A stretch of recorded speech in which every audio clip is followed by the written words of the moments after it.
What's up, guys? What's up? We're back. So in today's video, we're going to be telling you guys, we get this question a lot. So how to walk on and how to play football at the college level if you've never played football before and you have zero experience in the sport, or maybe you're from a different country, or whatever the situation is, you didn't get a lot of experience playing it growing up, but you still have aspirations to play at the next level. My name is Raterman. Nick Seamy.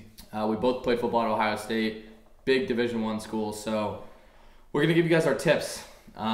This is a tough one because both of us think, obviously, and a lot of coaches probably think it's crucial to have experience. Experience is probably the number one thing that makes you good at football. It's, you know, the foundation of everything you know the rules, the sport, the game,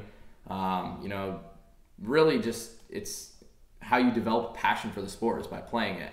So tip number one, if you're still in high school and you have any chance at all to play football, 100% do it. If you're in middle school, 100% do it. Play football as much as you can, as long as you can. Stick it out. I know the high school years can be hard at times if you're not playing.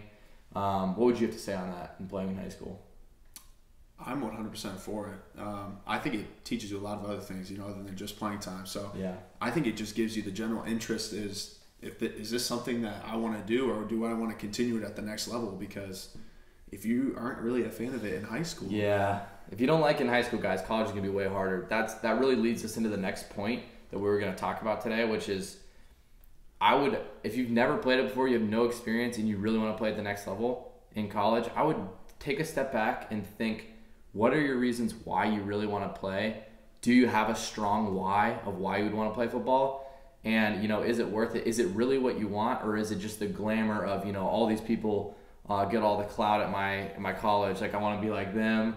I want to look cool, or whatever the situation is that you think it's cool, or you think it's something you'd want to do. I would really check yourself on that before you make the decision to start trying toward that goal, because we obviously encourage everybody to try and walk on and go after their goals, but we want you to do it for the right reason. And if you've had no experience at all, maybe it's something that's just, one of those ideas that seems like cool in the moment, but it's not something you truly would be passionate about. Yeah, I think about it in terms of like external motivation and internal motivation. So the external is kind of what Clay mentioned, everything around the gear, the status, yeah, exactly, whatever else, the stuff that comes with being a football player. Trust me, that's not worth it once you get on the team. It's a lot of work. And if you think about it, you can think about it as a scale. So if you think about it, and your scale is more external motivation than internal motivation, I don't think you'll last that long, because you'll burn out, because it's not something that's sustainable long term, or even over a year, 2 years, 3 years, 4 years. So I think we've seen that with our teammates. Exactly. Certain people burn out. So I think a big thing, like Clay said, you have to step back and you have to ask yourself why, and you have to make sure it's internal. You don't want to force it, but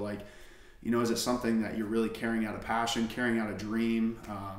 Yeah, is it something fulfilling something internally more so than? Yeah, I would 100% agree, and you got to make sure you like the sport, because you could fulfill that same internal need with something else in your life rather than just football. There's a lot of risk inside of football, a lot of work, and you just got to make sure it's worth it. But if you made it this far and you're like, screw all that, I still want to play, we're with you. I mean, we were those people. We had that same burning desire. So, however, we both had experience in the past. So I'm not saying we didn't. We were both really good players in high school, and definitely at the level where we thought we could continue playing at a Division I school. So it's a little bit different of a scenario, but we would say that if you've had no experience, watch football a ton.